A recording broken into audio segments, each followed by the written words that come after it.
Aujourd'hui, on a la chance d'avoir une certaine relance économique qui fait que le territoire a un taux de chômage, notamment chez les jeunes, en baisse. Donc on pourrait se dire c'est bien, tant mieux. Le taux de chômage qui baisse, c'est plutôt une bonne chose. La difficulté, c'est que les jeunes qu'on va avoir, nous, vont être ceux qui vont être le plus éloignés de l'emploi, donc avec des difficultés encore plus importantes, parce que c'est ceux qui restent sur le carreau liés à cette relance économique. L'orientation des jeunes passe par l'orientation d'un jeune, suivant le milieu social, suivant le territoire sur lequel on habite, suivant son projet.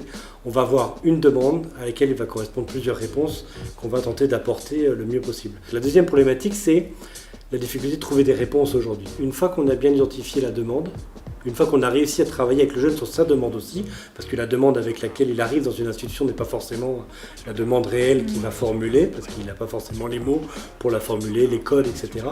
Une fois qu'on arrive à tricoter ça, il faut qu'on travaille entre acteurs, que ce soit acteur social, acteur de l'orientation, acteur de l'emploi, pour pouvoir bien se connaître les uns les autres et s'orienter le public et avoir une approche publique. On travaille énormément avec Horizon Habitat Jeune ou le Clash sur cette thématique-là, parce qu'on est un territoire où on a vraiment besoin d'avoir des réponses à apporter en termes de logement, en termes de mobilité, donc de traiter l'ensemble des thématiques, pas tout seul, et donc de pouvoir agglomérer les partenaires autour de ces thématiques-là. On ne communique plus en tant que CIO, en tant que pôle emploi, en tant que mission locale, mais on communique en tant qu'espace de coopération autour de l'orientation.